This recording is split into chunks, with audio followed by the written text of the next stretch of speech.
bagian yaitu epidermis, dermis, dan hipodermis. Jadi yang pertama epidermis.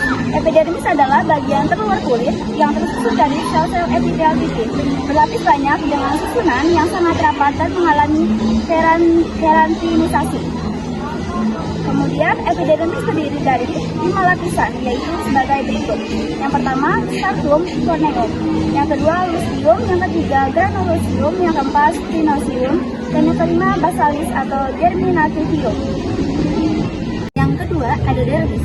Dermis dipisahkan oleh membran dasar atau lamina yang tersusun dari 2 lapisan jaringan ikat.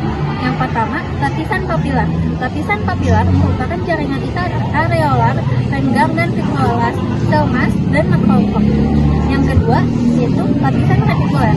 Lapisan retikuler tersusun dari jaringan ikat irreguler yang rapat, kolagen, dan serat elastik. Yang ketiga, ada hipodermis atau subcutaneous, merupakan lapisan yang mengikat kulit secara longgar dengan organ-organ yang terdapat di bawahnya.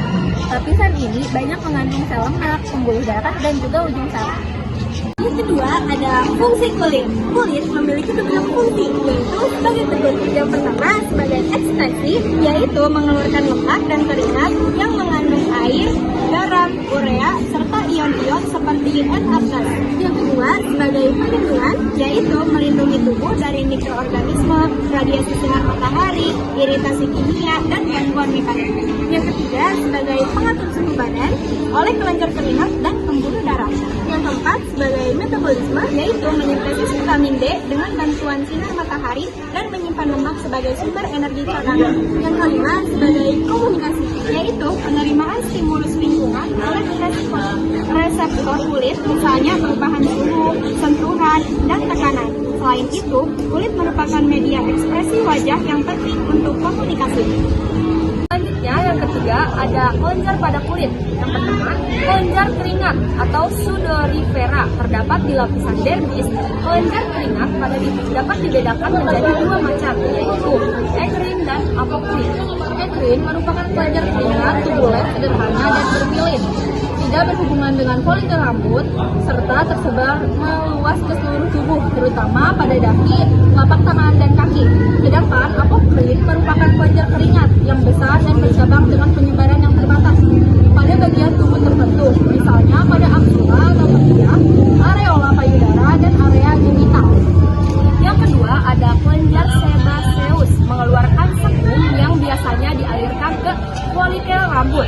Sebum adalah campuran lemak, zat lilin, minyak, dan pecahan-pecahan sel. Sebum berfungsi sebagai pelembut kulit, bakterisida, dan sebagai pertahanan terhadap evaporasi.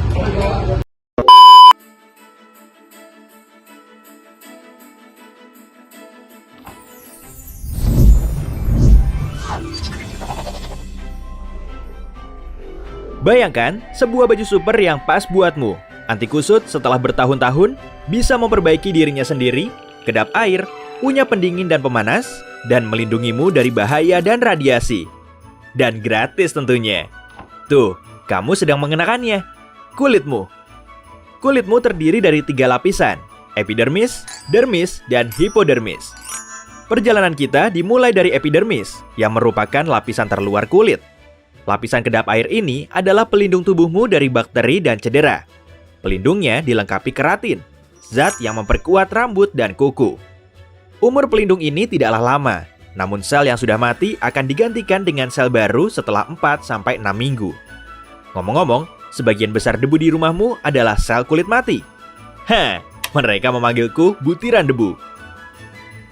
Kita juga berganti kulit, tapi karena prosesnya sangat lambat, kita tidak menyadarinya. Jika kamu menonton prosesnya dalam video timelapse, prosesnya mirip seperti ular yang berganti kulit. Hanya saja, kulit manusia jauh lebih besar. Jika direntangkan, kulit orang dewasa rata-rata berukuran 2 meter persegi dan bobotnya sekitar 9 kg.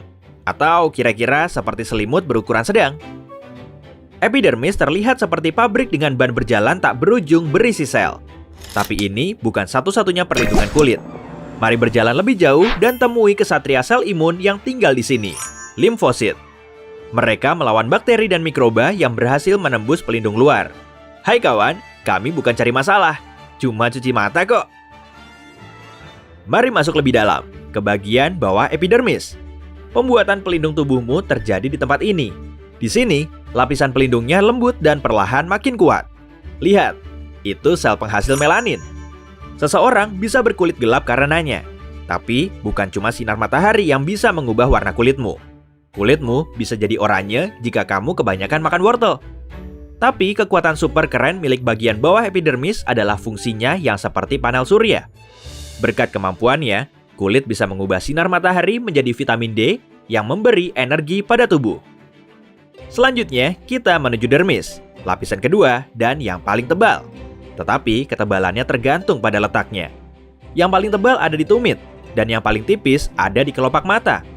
Sekarang, kita berjalan menembus kulit tanganmu, tapi perjalanan kita masih panjang. Di dalam dermis, kondisinya licin dan basah. Yang pertama terlihat adalah untayan seperti hamok dan karet gelang. Dengannya, kita bisa melakukan lompatan akrobatik. Ini adalah protein. Berkat mereka, kulit jadi cukup elastis. Lompat sekali lagi, dan kita mendarat di dekat dua hutan. Yang pertama adalah hutan saraf dan perasa. Aduh, jangan disentuh, mereka sangat sensitif.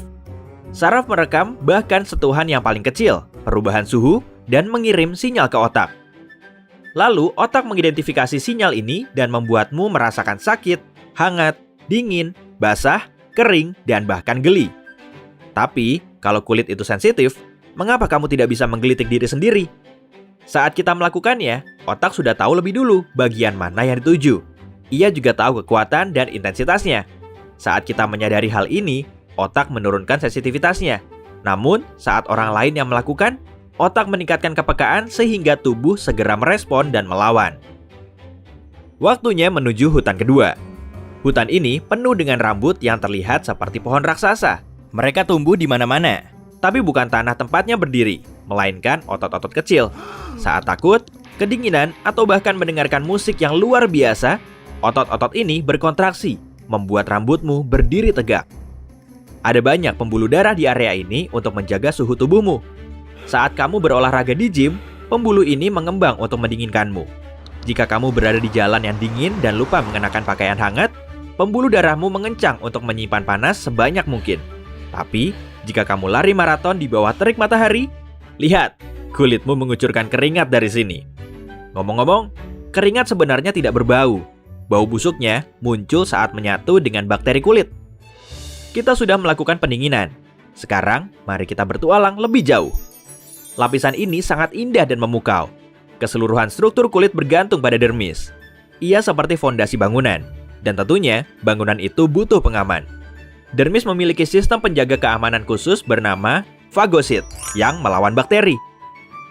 Sepertinya hanya ada bakteri jahat di sekitar kita, tapi ternyata ada juga yang baik. Mereka muncul bersama dengan minyak yang diproduksi kelenjarmu. Bakteri ini membantu sistem kekebalan tubuh melawan mikroba jahat. Saatnya meluncur ke lapisan kulit yang paling dalam, hipodermis.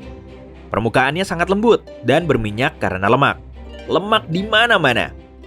Namun, berkat lemak ini, kita bisa duduk dengan nyaman. Tapi, ini bukan satu-satunya fungsi lemak. Tubuh membutuhkan lemak ketika lapar layaknya bahan bakar.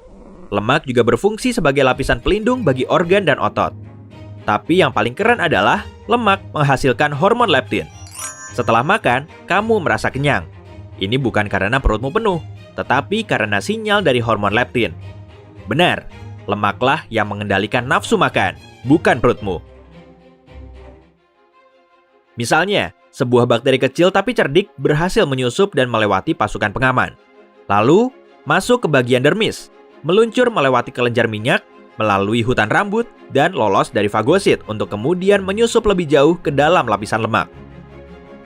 Bakteri itu berhasil melewati lapisan perlindungan kulit dan sekarang bersiap menginfeksi tubuh. Tapi, jangan senang dulu. Dia dalam masalah besar sekarang. Hipodermis juga punya penjaga kekebalan tubuh yang disebut makrofag. Sel ini dibuat di sumsum tulang. Saat alarm bahaya berbunyi, prajurit inilah yang akan memusnahkan para tamu tidak diundang itu. Dan sekarang, kita akan melihat fitur kulit yang paling keren, regenerasi. Saat tersayat, luka akan tertutup oleh gumpalan darah. Kulit ini mengeras di bagian luar untuk melindungi tubuh dari masuknya makhluk asing. Lalu, muncullah fibroblast, dalam gumpalan tadi. Ia memperbaiki luka dengan jaringan parut yang punya peranan penting. Bayangkan jendela rumahmu rusak, lalu turunlah hujan dengan derasnya. Tukang langgananmu sedang sibuk, sedangkan kamu harus memperbaiki jendelamu karena air hujan mulai masuk ke rumah. Kemudian, kamu memanggil tukang darurat seadanya untuk memperbaiki jendela dengan cepat. Nah, rumah dengan jendela yang pecah itu seperti kulitmu yang terluka tadi. Dan hujan adalah bakteri asingnya. Lalu si tukang yang memperbaiki, dialah si jaringan parut. Kulit terdiri dari serat yang menuju ke segala arah. Tetapi, jaringan parut hanya punya serat berbentuk paralel. Fibroblast menggunakan jaringan parut untuk regenerasi yang lebih cepat daripada menggunakan serat biasa. Lukamu juga harus dengan cepat diperbaiki. Makanya, kulit di bekas lukamu terlihat berbeda. Dan itulah dia cerita tentang baju super yang luar biasa.